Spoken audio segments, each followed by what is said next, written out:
Welcome back, ladies and gentlemen. This is your boy Jason Avant, and this is the Q&A podcast on Inside the Birds platform. I'm here with my main man, Quintin Mikell. Quintin Mikell, say what up to the people. What's up, everybody? Glad to be back. Another week, another installment, man. Can't wait to get started. So, without further ado, let's get it cracking. All right, let's get this thing going. To everyone that tunes in each and every week, thank you guys for supporting our show. To Adam and Jeff and Josh and Hunter and everyone that's responsible for putting us on each and every week. Thank you to you guys, and of course to the fans again. Thank you guys for everything that you do. Make sure that you submit your questions to insidethebirds@gmail.com. Again, insidethebirds@gmail.com. I'm calling an audible today, coming from Orlando, Florida. I'm in a hotel room trying to make the lighting work. It's not the best situation, but we're going to make it work. We're happy, though. Happy that the Birds got a win. Q, I'm very surprised. I picked the Broncos to win. I can't front now. It's acting different. I picked the Broncos to win. I was totally wrong. I did not expect the defense to come and play with their hair on fire like that. Oh my gosh, they were running to the ball. They were fast. They were closing in. I'm like, who the team that I'm watching today? What happened? Who said what? What went on in the locker room? Film study. Guys were in position the entire game. And it was like we were watching a different team. And we're going to talk about that tonight. And I was happy about that. And Jalen Hurts dealing, man. Oh my gosh. I was like, this dude climbed the pocket like 4 straight times on that Devontae Smith touchdown, that first touchdown, the one he made the fantastic catch with. But he was climbing. He didn't run out. He looked poised. It was. I don't know who got on. Like it was like the Angels in the outfield. It was totally awesome. Let's talk about that topic. Eagles win 30-13 over the Broncos. Overall assessment of the win. Evaluation of Hurts and his touchdown to Devontae Smith. Evaluate the run game behind Jordan Howard, Boston Scott, and we'll get into some more things. Let's talk about those things. 2 things first: the win, overall assessment, Jalen Hurts' play. What do you think? Yeah, I agree 100% with you. Just all across the board, even in special teams, I felt like the entire team came ready to play. They executed for the most part their game plan to a T, and it was good to see. For me, it was really good to see not only Hurts do some things really well in terms of staying in the pocket, but also not going too far as to refuse to run when he had to, right? So like a lot of times with running quarterbacks, or a lot of times with black quarterbacks, you get this stigma to the point of where you refuse to run even when you are presented with the opportunities. So it was good to see that Hurts still, stayed within his game, made good decisions with the ball, picked up, I wouldn't say picked up, but recognized certain pressures and blitzes that the Broncos were doing, and he just executed the game plan to a T. And dare I say it, I feel like just across the board, this was the first game where I could say across the board that the Eagles coaching staff outcoached their opponent across the board. Like watching that game plan, watching it from the all 22, it just looked like they were ahead of the game the entire game. They were ready for everything, and that's what you want to see. That's what we're excited to see, and it was good to finally see this team put everything together. It was great. It was great. I agree with you. And it was one of those games where the team was prepared. They were confident. It seemed like they eliminated the gray area with the coaching staff, right? Coach Reese all talk about those things, right? So the guys can play fast, just eliminate that stuff, make it black or white. Everyone seemed like they were on one accord. Great timing to get that done, because this was a quality win against I don't know how good the football team is, but it was a winning team when we went in there. And it's a hard place to play in Denver. And it was the best win we've had all season. So I was excited the way they dominated the football and a brand of football. That's the most exciting part. It was the brand of football embracing how this team can win. It only can win one way, and we've said that at the beginning of the season. It's a run first football team, and they embraced it. Some design, right in your face, pulling Kelsey, pulling Lane Johnson, Jordan Howard right up the gut, pushing people back. It was I can just imagine the line with a big smile on their face, like, alas, finally, it's happening. They're listening to our demands and our desires, what we want. And this is the offensive line's dream to Yep. be this way, and especially with the big guys you have. You got some mammoth, men out there, some gigantic, fellas, and to get a chance to tee off on some guys, it only builds your confidence. It only builds your confidence for pass setting, and so they did everything physical. They tackled physical. They did a bunch of stuff. But from Jalen Hurts' perspective, like it was his best game by Yeah. far. It Absolutely. was his best game. And the thing I want the fans to recognize is that if you go back and watch the Chargers game, you'll begin to see Jalen Hurts float balls, like take it off, like he's trying to aim it or be perfect, afraid to make a mistake. You can't play quarterback like that. You always have to throw the ball strong, always. Unless it's a dart or a free throw to a screen catcher like Boston Scott early in the first drive, second down or whatever it was, and the second, after the first down, you threw a little screen pass. That's the only Yep. time you throw touch on balls half the time. Most of the time, you got to throw it through. And even when you're throwing it with touch, you still follow through. There's a way to do it. And this game, he had confidence. I don't know who got in his head. We know Brian Johnson was on the sideline this game. I don't know what happened, but he was throwing a ball with so much confidence. He was getting back in his drop with speed and with timing and urgency. And Yep. so and that was the thing that kind of stood out to me. It was like it was finally starting to click for him. And even the one that he threw to Quez, like Oh, that's a tough pass. It was on the money. yeah. And he got back in his drop and he let it go. It wasn't trying to guide it down the field like we've seen him do. Like he's just like letting his arm go. No, he threw that ball. And that's what you need from the quarterback. His confidence just grew with each throw. And he was ready for that game, like ready for that game. And I was excited. And it made you think like, hey, if this kid continue to do this, for the next few games, you may have your guy because everything else he can do. Yeah. Yeah. You can continue to play this brand of football. It's a winning brand. No matter what you do, you're going to be in every game, every week playing like this. So I was excited about that. Absolutely. Yeah. And what I saw too, like one of the things I was most impressed by is, Denver, they came after him, especially on first down, like every play, and they were all blitzing. They were Hmm. most of the blitzes were either run blitzes or they were blitzing from his right side. And to me, that Hmm. was the most impressive thing. Could easily see the game was to try to force him from, looking right, pulling the ball, and then pulling the ball on the passing plays, or force them into long, second and long, in Yeah, situations where if we're running the ball on first down. So when he was getting those pressures, he was getting the ball off to the right guy. He was finding the open man. he Nice, was. easy, on the money, good timing, like across the board, first and second down. I was very impressed with the way Jalen delivered the ball and got it out quick. So yeah, I Yeah, think it's gonna make some teams go back to the drawing board trying to figure out how to stop him. how to do it. One of the like he had a 32-yard run in the game. It was Hmm. he didn't run the ball much. Like, and that's the thing. Like he ran it, but he wasn't running for his life because he Right. was comfortable in the pocket. He started climbing the pocket, like, oh, this is what this is like. I can get the ball out better like this. I don't have to run for my life. And he started climbing. He started climbing up in the pocket, and he did it all game.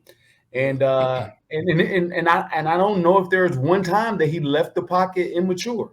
Like he didn't. Like I was sitting there trying to count. Like every time he left the pocket, he should have left. And every time that it was, a little bit muddy. He got the ball out, and on his 32-yard scamper, it was, it wasn't okay. There's pressure. I need to run. It was, oh, they want to play me man coverage,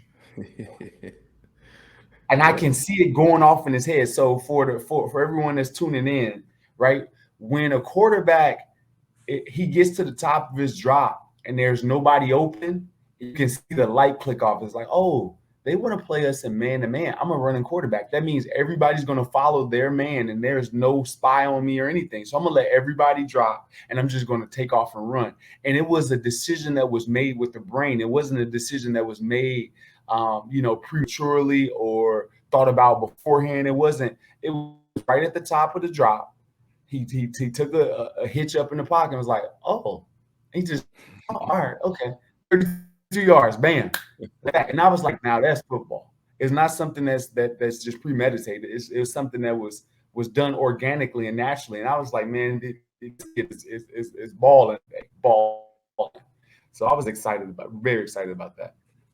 Absolutely. All right, so all right, now I must say, from a back end of the game perspective, not the D line, linebackers, cornerbacks, safeties, their best game, not even close.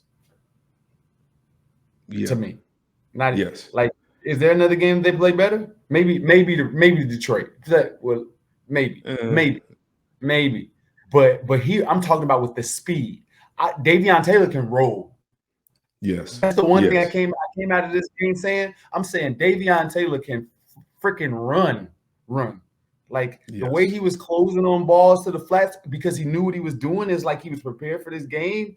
He Yep. was moving. I was excited looking at it. I was like, dude, if this dude can figure this out, he's a great athlete. Great one. Great athlete. He really flashed me. Him and Avante over the middle, like really flashed on a lot of those in breaking routes to the Sunday. And I agree, man. Yeah. I didn't know Davion was that fast either. Because he had been playing so slow because he probably was out there thinking so much. It looked like he finally just cut loose and was playing with instincts and speed, man. I agree. He was all over the place. getting down to the running back with like blazing. Like I was like, oh my gosh. I know they were like, what is going on out here? Yeah. So I thought that was their best game. And when I say their best game in the secondary, this is what I mean. They were in close proximity at the catch point. We always talk about that. Where are the defenders when the ball is being caught? There was balls being jarred loose because of contact this week. Yep. Did you see the first two snaps? It was by everybody. Yeah. Did you see the first two snaps? The defense press coverage. Yeah, it's crazy. Like, who is this? Who is this man? Yeah, and they weren't backing up that much. I seen Steven Nelson get killed on a few releases. Glad the defensive line got pressure, but it was one where the dude I was like, boy, okay, Jonathan Gannon, maybe and I love him, but he got killed on a few releases. I was like, oh my gosh, and it was bad to the point where it was just a regular jab step, and he was like falling out of it. I was like, oh man, that's bad.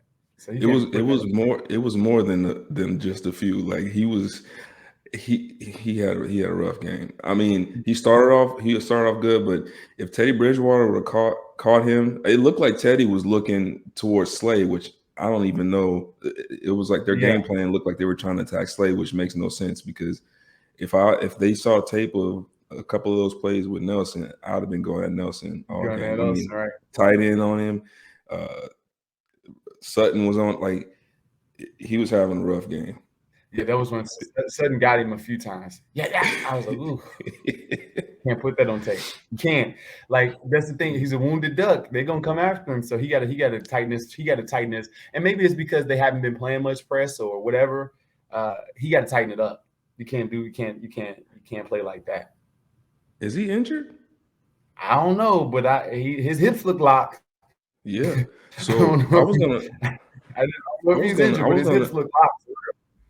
I was gonna ask you about this because I wasn't sure, but to me, at least from this last game, the two weakest links on that defense were Nelson and Wilson. Is it Wilson? The safety, No, the safety Anthony Harris. Harris. Yeah, I'm sorry. Yeah, Those were the 28. the two weakest links, and Harris especially looked injured. And I don't want to speculate on anything like that, but he looked like maybe he's dealing with something because he was 1 or 2 steps behind. Yeah. He was kind of slow getting out his route. I know he's not a speedster to begin with. I know he's a little bit older, but But when you're instinctive, yeah. you play faster. When you're a veteran, you're instinctive. You're supposed to play faster. I'd rather see Epps in there, honestly, instead of Harris We right talked now. about that. I know. We talked about that. We talked about that a few weeks ago. I know. That play last week not this game, but that play last week at the end of the game versus Broncos. I was like, all right now. I'm not the Broncos, the Chargers. The one he ran to the left when the ball was coming right at him.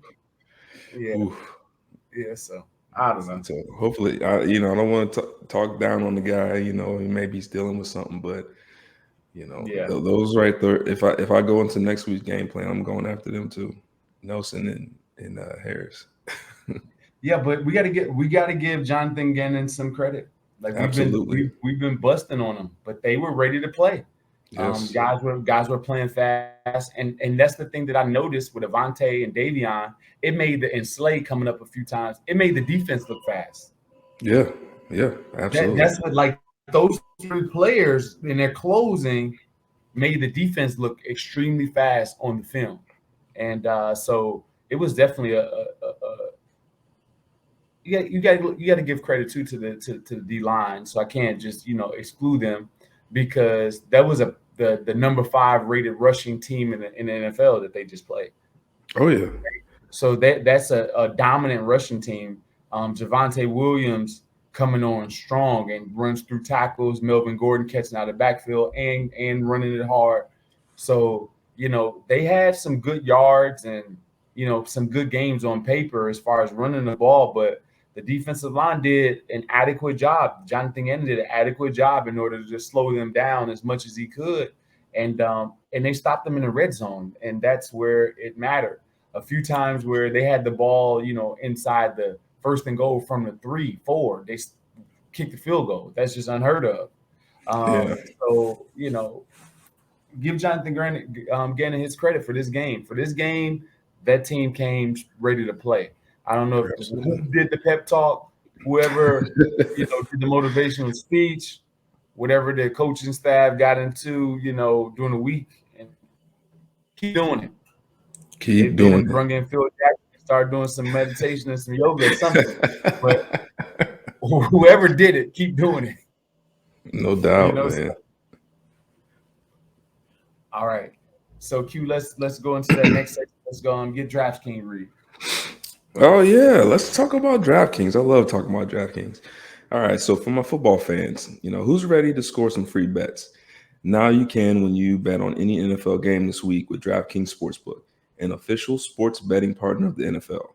New customers who bet just $1 on either team to score can win $100 in free bets. When a team scores, you score. DraftKings Sportsbook customers can also get skin in the game with the same game parlays. Combine multiple bets from the same game for a bigger payout. The more legs you add, the more money you can win. DraftKings is safe, secure, and reliable. Best of all, you can deposit and withdraw your cash whenever you want. Download the DraftKings Sportsbook app now. Use the promo code ITB and bet $1 on either team to score and win $100 in free bets. If they score, you score with the promo code ITB this week at DraftKings Sportsbook, an official sports betting partner with the NFL. You must be 21 and older, Pennsylvania only, new customers only, and restrictions apply. In partnership with Meadows Racetrack and Casino, see DraftKings.com/sportsbook for details. If you have any gambling problems, please call 1-800-GAMBLER. Nice. Yeah, man. Nice. All right, so let's go to topic 2, man. Yeah. Here's the thing. So they've won 2 out of the last 3 games, right? This last game they looked very dominant. Have the Eagles turned the corner? Oh, I'm going to say this brand of football is turning the corner for the team. It rests, it gives the defense rest. Mhm. It plays into the strength of the team, plays into to the strength of the quarterbacks. It hurts the receivers at times, right? Because you're going to have, you know, less focus, which is not a bad thing because Quez has become number two. And that's the thing that happened this week is that Quez was starting. I don't know if you saw that.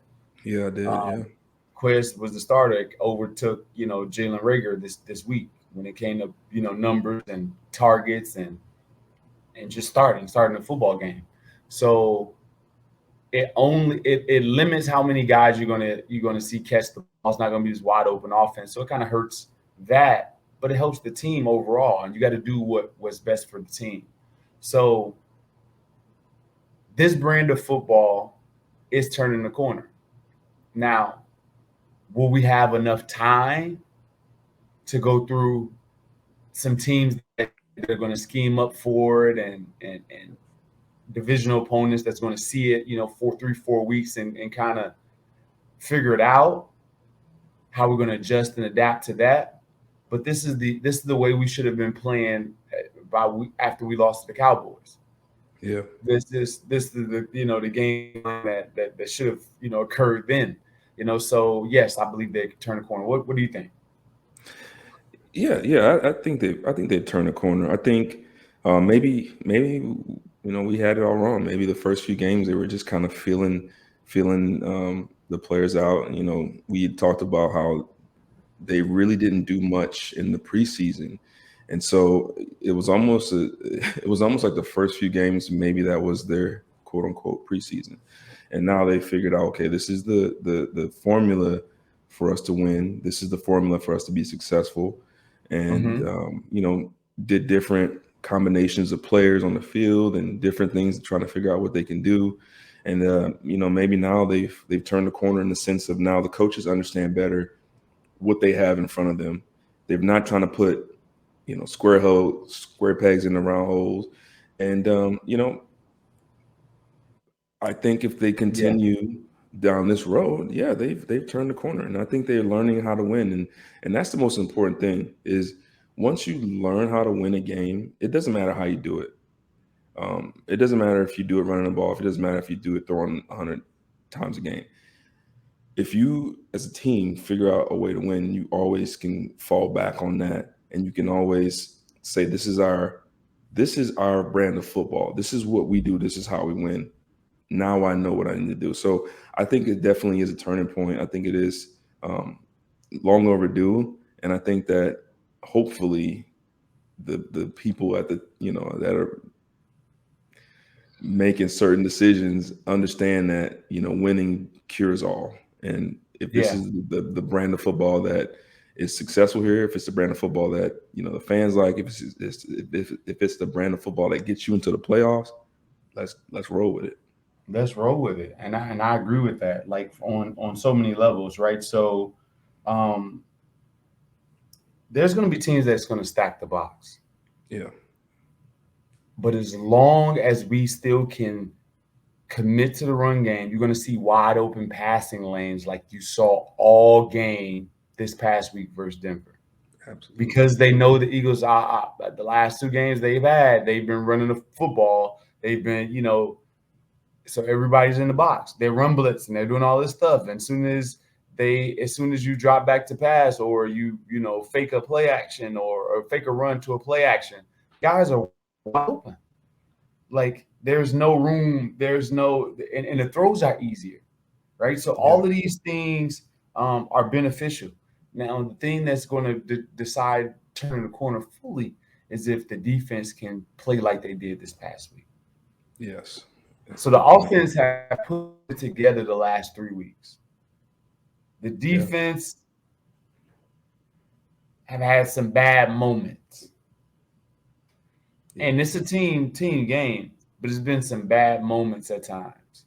Like so the offense had played the same for the past 3 weeks. The defense 2 out of 3 weeks. With a really bad one in the middle. You know what I mean? Yeah. Against the Yeah. Chargers. Right. So you Yeah. just hope that the defense can continue to progress. And I only see them getting better because when you're fully rested, like our defense is not, they're not playing a lot of snaps. No. They're Yep. not playing a bunch of snaps. They're not playing 90 snaps. So you should be able to play better. Let's talk about this because I kind of skipped it. Let's talk about the relationship between Jalen Hurts and Devontae Smith. These past two games, I was like, I'm gonna give you my honest opinion. Everybody was really, excited about Devontae Smith's game versus the Chargers. I wasn't at all. I wasn't excited at all. You know why? There was no Asante Samuel Jr. out there. There was no Mike Davis out there. No Mike Davis for the Buccaneers, but that no for the Chargers. But there was the two starting corners were out. They were playing with a guy named Tevin Campbell and another guy that just walked in off the street, and an old Harris. So I wasn't really excited about the game. I was happy for him to get some success, but this game versus what they were playing with, I was like, okay, young fella, because I respected the corners of the Broncos. Yeah. Kyle Fuller, who's been a Pro Bowler, Patrick Surtain, who will be a Pro Bowler this year. Darby, who's always in phase in position, usually gets beat at the catch point. But those are some quality corners in this league, and he ate them up. Yeah, he ate them up. He did.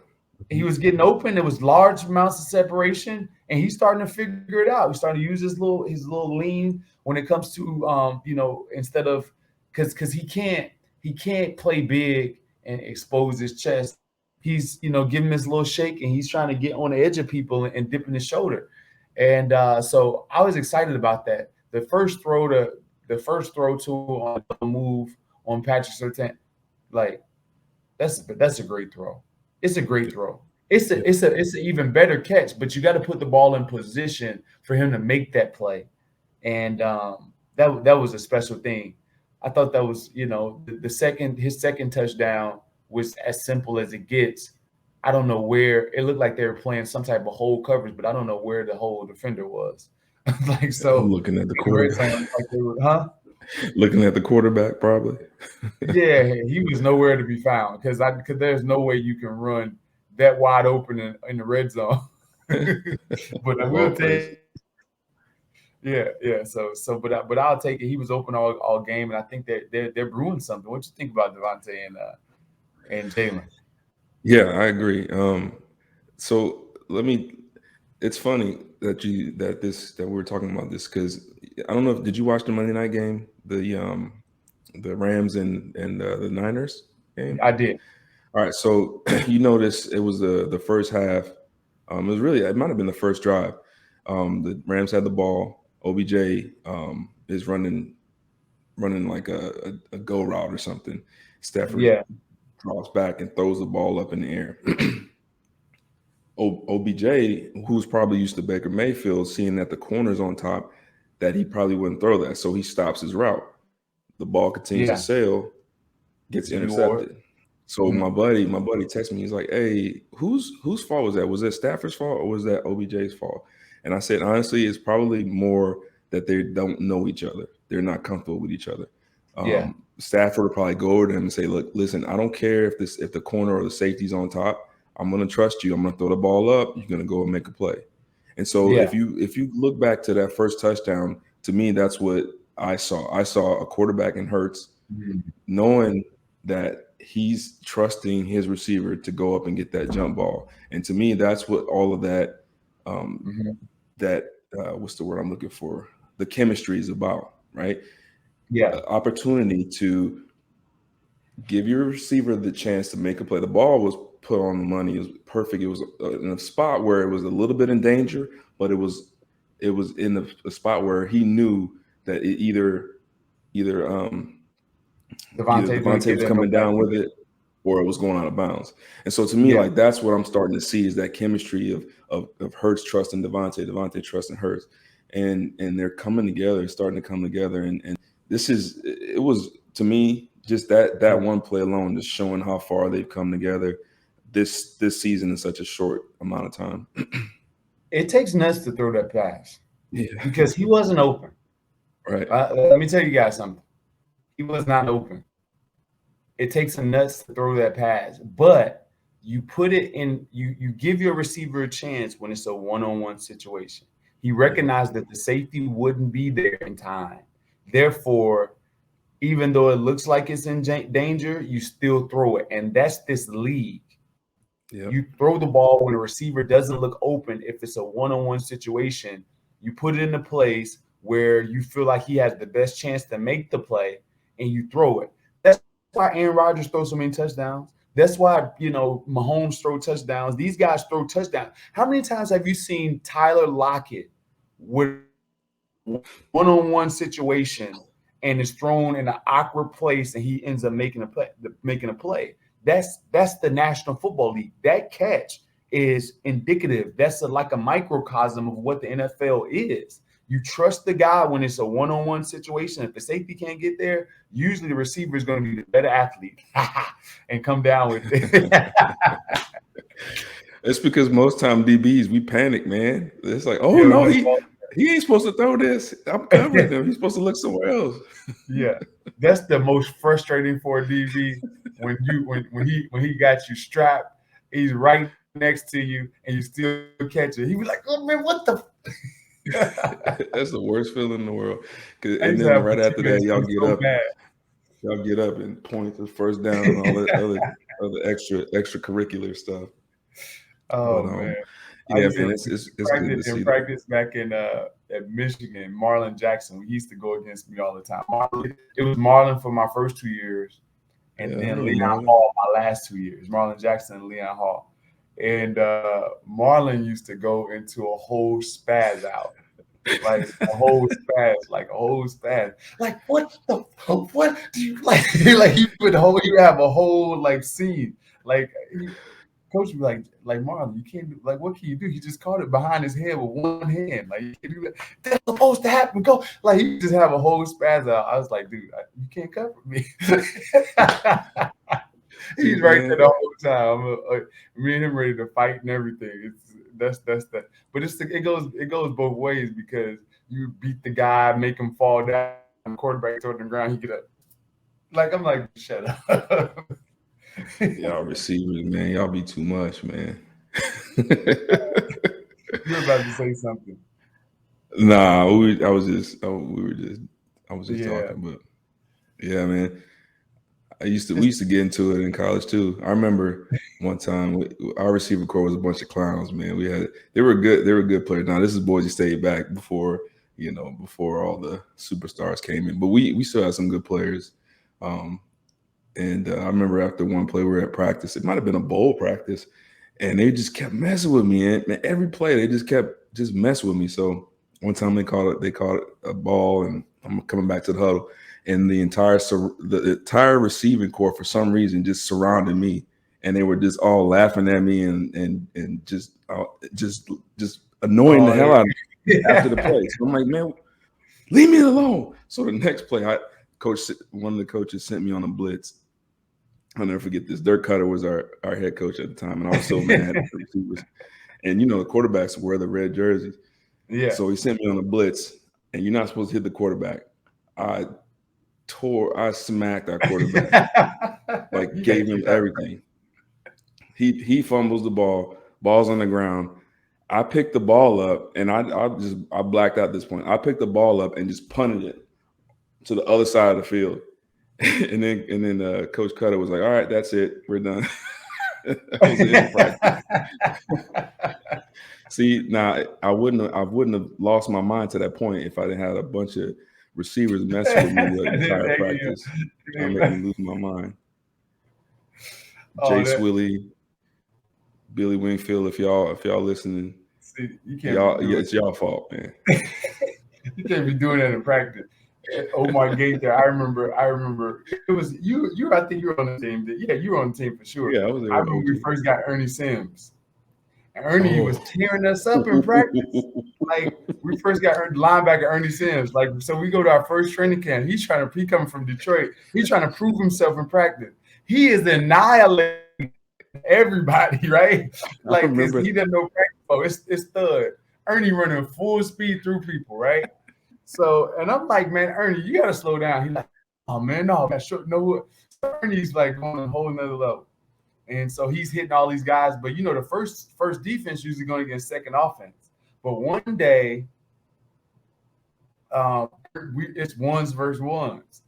And I catch a ball over the middle. And Ernie, and it was one of those high ones. I catch it and I got to and I see Ernie full speed, looking like Bobby Boucher, a black Bobby Boucher with braids or dreadlocks. Yeah. And Ernie was fast, man.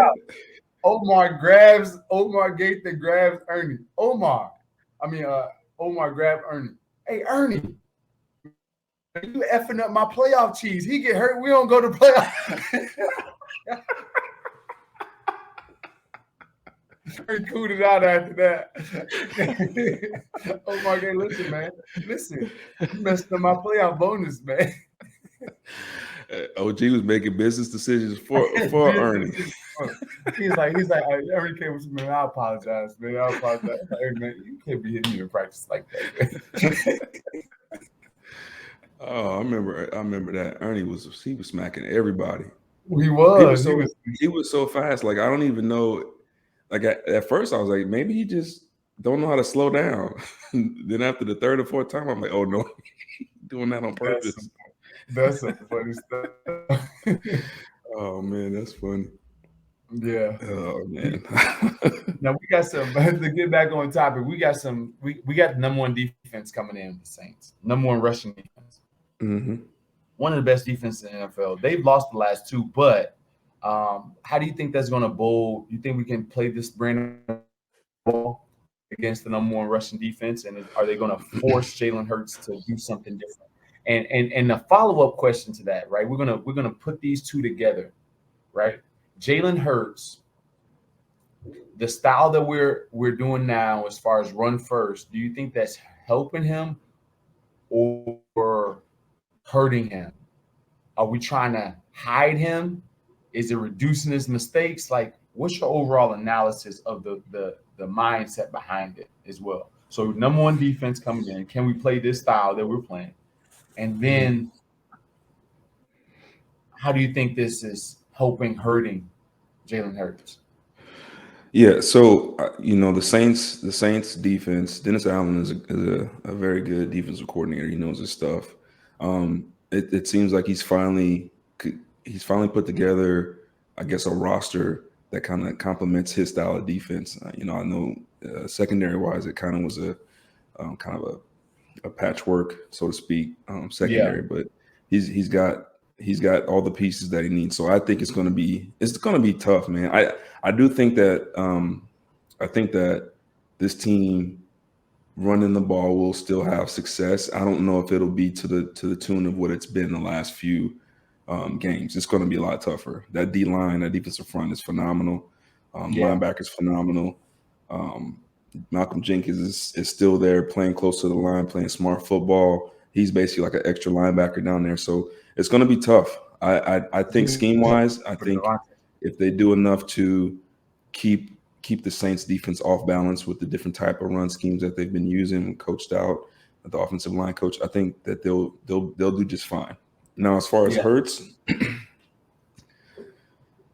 I think it's helping him, to be honest with you. Obviously, if we're talking year 2, year 3, and we're still putting the ball in the running back's hands and I don't want to say not trusting, but making the game to the point where we're hoping that he's not making mistakes. I think if we're still doing that 2-3 years down the road, then obviously he hasn't progressed. But what I've been seeing the last couple of weeks is with the running game, and we talked about it, with the running game, his confidence is growing. With the run game, he's starting to see things better. With the run game, he's throwing the ball and the money better. So I think it's helping him. I think it's making him a better player because he doesn't feel that pressure of, throw on first down. Okay, we incomplete. All right, now they're going to come after me. Second and long, third and long. So I think it's the right way to do it. And I think he's progressing. And I think eventually, we've talked about eventually teams are going to start to figure that stuff out. But by that time, I think his confidence and his ability is going to grow so much that he'll be able to finally step into the type of quarterback that we think that we've been saying from the longest time that he could be. So I think it's helping him long term as long as he's continuing to progress and grow his confidence. What about you, man? What do you think? I agree with you. I think that you always start off with this style to help and protect him. So there is no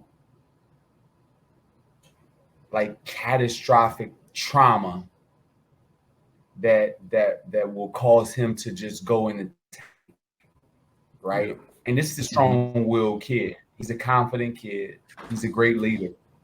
And fortunately, with the stuff that has transpired, the Cowboys and the 49ers and the Raiders, there's a lot of quarterbacks that would not be able to come back from that.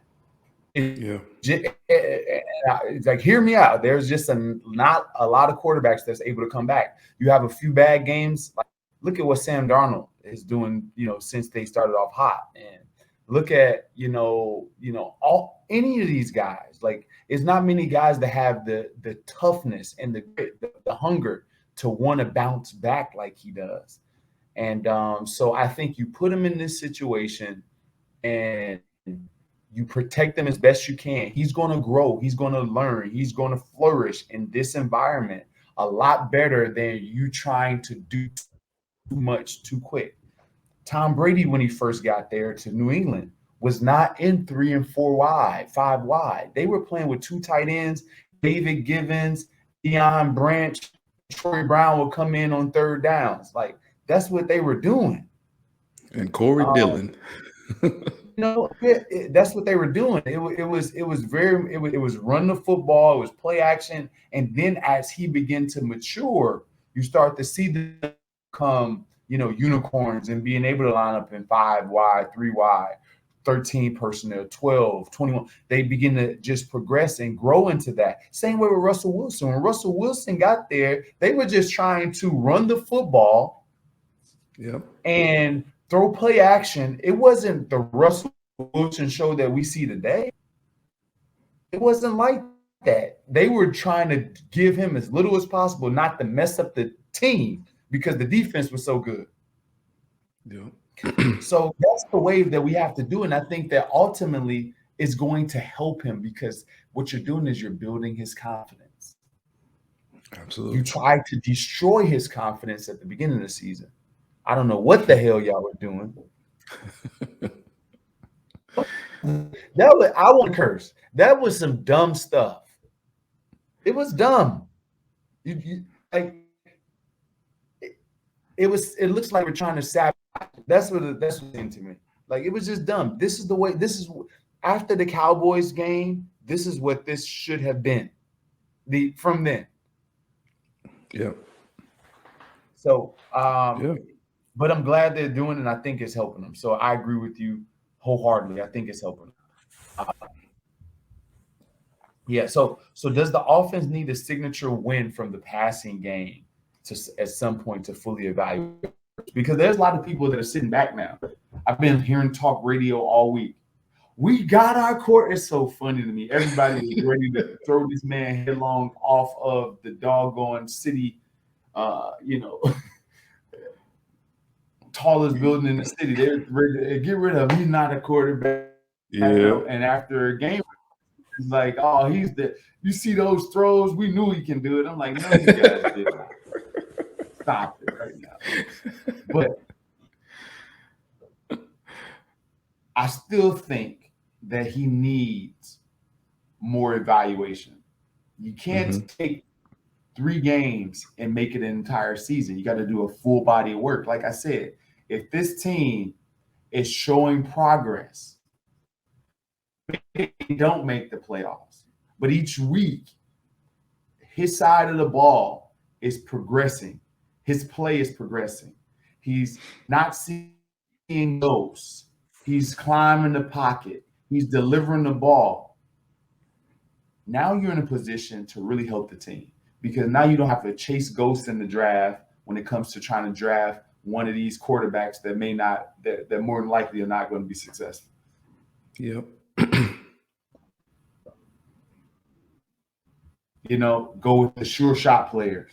And I don't know if we know what that means. But anyhow, it'll be a better thing if he does progress and we can use the draft picks on players and not quarterbacks. I'm not saying the quarterback is a player, but he's really not a player in the National League. Quarterback. It should be different. Yeah. No, I mean, that's great. And I think he does. I agree. I think he does need a signature win. He's going to have to, and I'm going to guess in the next 2 or 3 games, the team's going to try their best to take away our run game, and he's going to need to have a good game passing the ball. I think last game he had a good game passing the ball, but teams they're going to start studying and they're going to take away certain things that the Eagles are successful with. So I do think I don't think that you need to see it to evaluate him. I think that I'm saying that we're going to see it. I think that teams are going to start to figure that out, and they're going to take chances, and they're going to force him into a situation where he's going to have to throw the ball. And I think he's going to answer the call. That's what I think. Just because he's been gaining so much confidence these last couple games, I think it's going to happen. Yeah. You got to answer the call. Well, this is going to be a challenge. This is going to be a challenge for Devontae Smith. It's going to be a challenge for the receiving core. DeMario, it's going to be a challenge. It'll be a challenge for Goddard if he's back. I called it right away. I was like, as soon as I seen it, I was like, he's out for the game. As soon as I saw the play, I was like, he's out for the game. Yes, man. But there's going to be a challenge this week because this team likes to get in your face. Yeah. They ain't go, those cornerbacks ain't good. They're not going anywhere. And you got to beat them. You got to beat the Marshawn line. You got to beat them guys. Yeah. They're not giving up. And he's one of the best in the league. Like, seriously. And so I want to see this week because he came back off of it. If this young boy can get open on Marshawn this week, I'm hoping. I'm like this because of this game. I'm like, come on, Devontae Smith. You can get open against this person this week. You can get open on anybody in this league. No doubt. I hope he like circles this. I hope he, hones in on this and is like, man, this is my time. Because I remember my second game, my first year, I was hurt. First game of the second year. My first year, I was pretty much hurt. But I remember our first game was against Green Bay Packers, and I was going against who I thought was the best cornerback in the NFL, and Charles Woodson. Oh my gosh, I was up all night. I'm like, dude, I'm gonna prove to everybody I can play. And I'm gonna do it against the guy that's an idol of mine. And I tore his butt up. I got after him that game.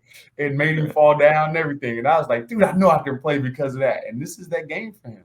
You have those moments and those times against like the upper echelon cornerbacks. This was your teammate this past week. There's some other guys you got open on, and all of it's fine as dandy. I'm not trying to diminish anything. But now you're going against the cream of the crop. Yeah, buddy. Done. And so I'm looking forward to it. And also that's for Jalen Hurts too, because now there's not open lanes. There's guys chasing the entire time. He plays a large amount of man coverage. So you got to be accurate in the secondary from the quarterback position. Look, can't wait to see it, man. I'm excited. Yeah, it's gonna be a good game. I'm looking forward to it. All right, let's read this Manscaped. You finish this out, Q. Support for the Q&A show is brought to you by Manscaped, the champion of the world for men's below-the-waist grooming. Manscaped offers precision engineered tools for your family jewels. They just launched their fourth generation trimmer, the Lawnmower 4.0. You heard it right, 4.0. Join over 2 million men worldwide who trust Manscaped with this exclusive offer, 20% off and free worldwide shipping with code QA at manscaped.com. Imagine shaving with the sleek, well-designed and optimized trimmer. I tried the 4.0 and I'm blown away. The craftsmanship and details are second level. Nobody wants to get hurt down there. You know what I mean. So Manscaped engineered the ultimate growing and body trimmer by focusing on intelligent functionality and an incredibly comfortable grooming experience. Their fourth generation trimmer has a cutting edge ceramic blade that reduces those accidents thanks to their advanced skin safe technology. You got to be comfortable down there. This upgraded trimmer also has a multi-function on and off switch that can engage a travel lock and has a 4000K LED spotlight that can turn on and off more precision, for more precision on your shave.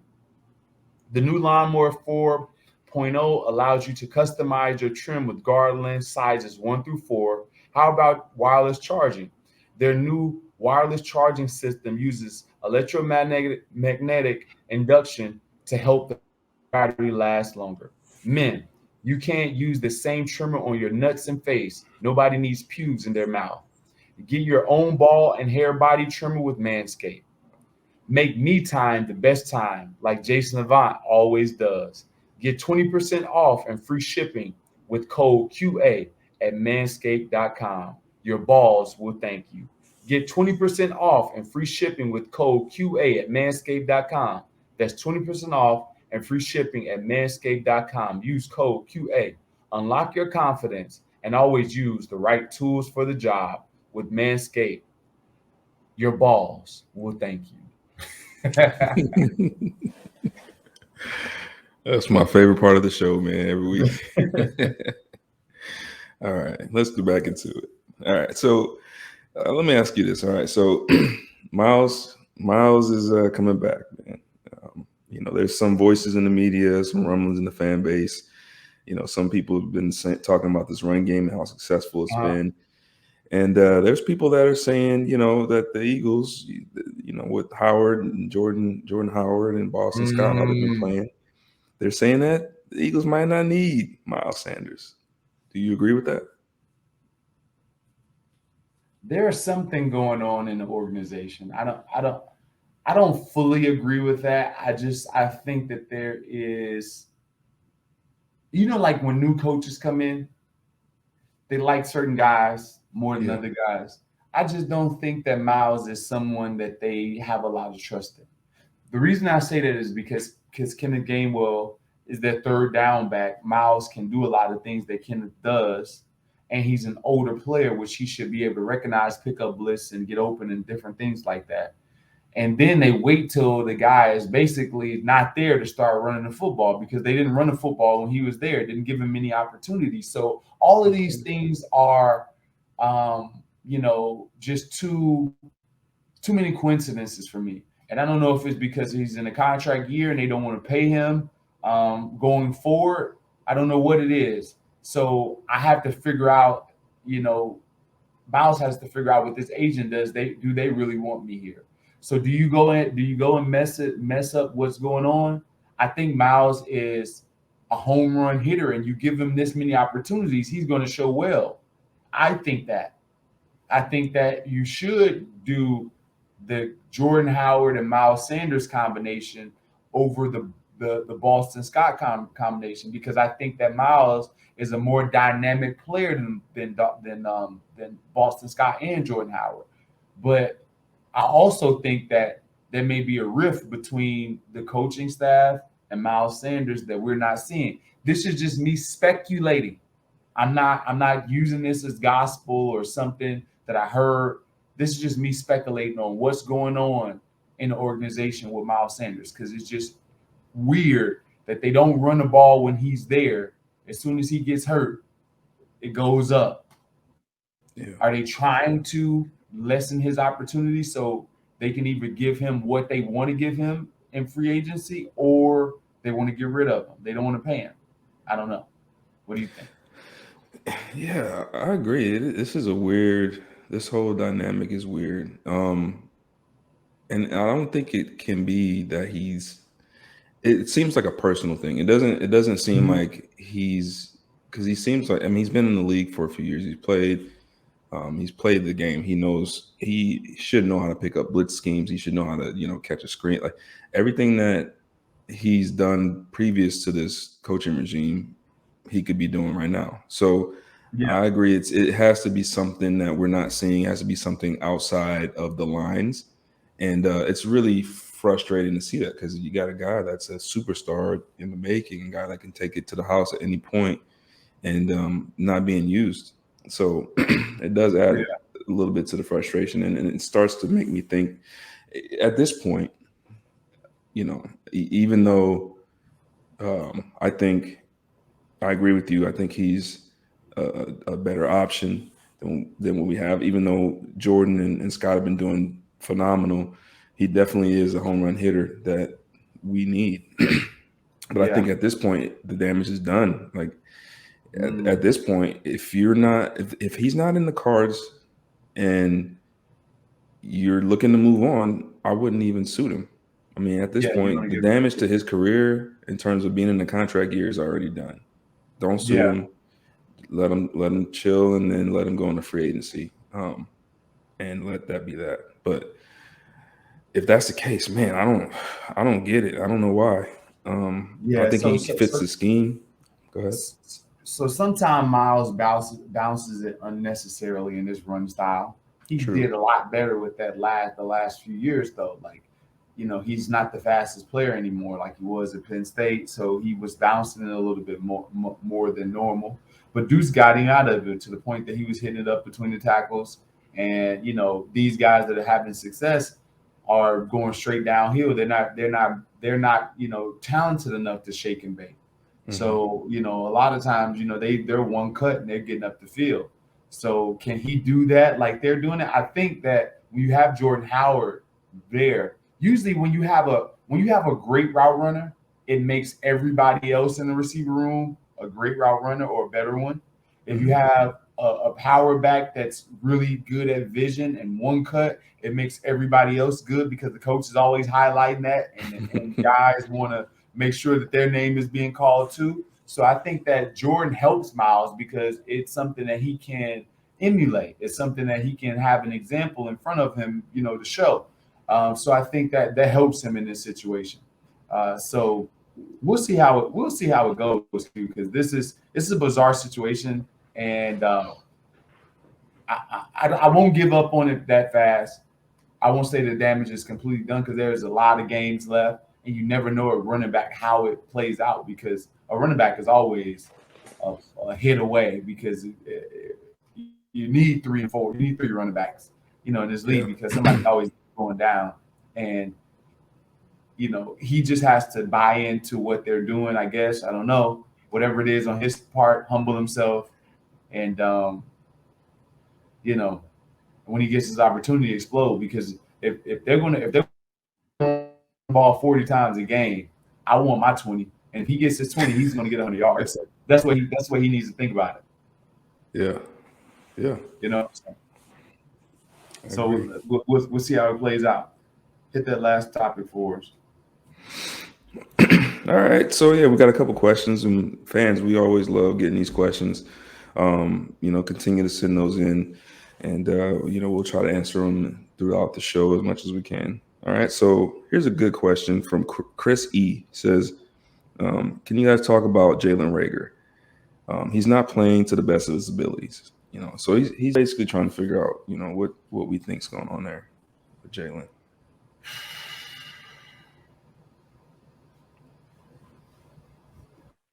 This All right. When you Oh. start seeing me scratch my hat, I mean I want to say some stuff, but I ain't gonna say it. Uh, So uh, here's the thing. It's not Jalen Rager's fault that our expectation is so high for him. Okay. Remember that, right? When you're dealing with players, you're dealing with these situations. Jalen Rager was drafted maybe a touch too high. You know, I'm being nice. He's a project in that he has to be able to be developed, and we haven't been the best at developing players. And the player himself has to want it as well. Um, from this perspective, when it comes to route running, Jalen Rager does not have the ability to, I always talk about this, to make a person move out of their spot. It's always tough for players like that. Always tough. If you can't do a jab step or a rocker step or something that makes a defender move or crossover, a defensive back crossover and they believe it, it's hard to get open in this league consistently. You'll have games where the coach can scheme you up. You have games, but it's going to be hard to show up on tape the entire time. And nobody's afraid of him because they feel like they can swallow him up because of his size, and he doesn't get off the ball as far as release technique the greatest, right? We see him get pushed out of bounds at times. We, him get pushed to the sideline on stop routes. One-on-one matchups doesn't always win those. So there's a lot of room for growth, and he's going to have to humble himself, recognize that this isn't TCU. This isn't I'm the best player on this level. He has to realize where he is right now. If he can start at rock bottom, like, man, what I'm doing and what I've learned is not good enough. And I'm humbling myself to the point where I'm picking up new information, he may be able to grow. But ultimately, it's not his fault that we chose to get a unpolished receiver in the first round. When you go in the first round and draft a receiver, that person should be polished. He should be a plug and play. And you had multiple opportunities to get a plug and play. You chose the home run splash. I'm smarter than everybody. And again, it's not Jalen Rager's fault. Yeah. It isn't. It isn't Jalen Rager's fault because he's a talented football player. He's talented. Do I think that he can thrive in another situation? Yes. If he was in a situation where he's in motion all the time and he's doesn't have to, you can free him up on the releases and things like that. But you got all you small guys. You got to free everybody up if you go down that path. Yeah. So, and then again too, like, he's fast, but he's not 4.3 fast, 4.2 fast. So it's kind of hard to when he's running down the field in a one-on-one situation, it's a go ball.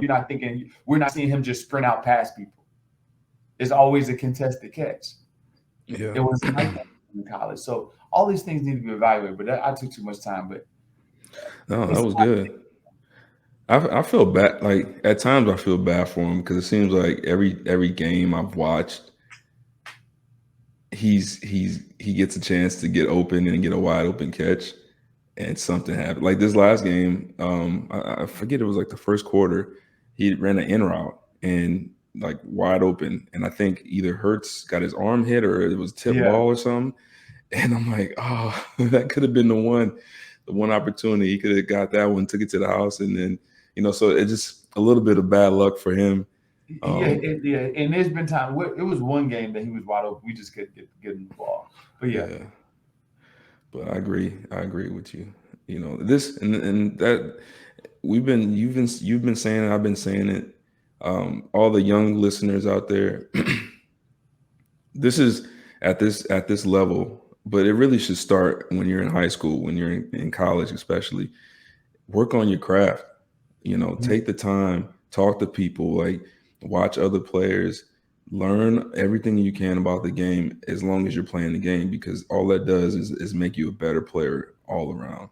And at some point, when you're not able to rely on the stuff that you naturally have, now you can tap into those other parts of the game. And so, you know, if our listeners or anyone doesn't take anything else away from our talks, this is one of the most important, is to always work on your craft and always try to work to get better, because you just never know. At some point, everything catches up and you got to figure out a way to get better and to beat people. And that's what this is all about, figuring it out, figuring out how to continue to progress. Yes, you can handicap yourself just like a running quarterback can handicap his quarterbacking skills with learning the game the proper way. You can handicap yourself at every other position as well. If you're ultra talented, Miles Sanders learning, to run around the edge in college because he was ultra talented. He was getting away with it. Couldn't get away with it in the league. So you had to adapt and adjust. Same way with receivers, right? You've been running past people. You just run around them at the release point. It doesn't matter. And you're not working on your technique because you're just the supreme athlete. And you get to this level, and everybody's a supreme athlete. That's why I applaud guys like Jordan Howard. His style is timeless. It's timeless. He has great vision. It's one cut. It's moving people. That's timeless. It looks effortless. No, it isn't. To be patient and to hit the hole at the right time. It's his style is efficient and it's timeless. And that's technique.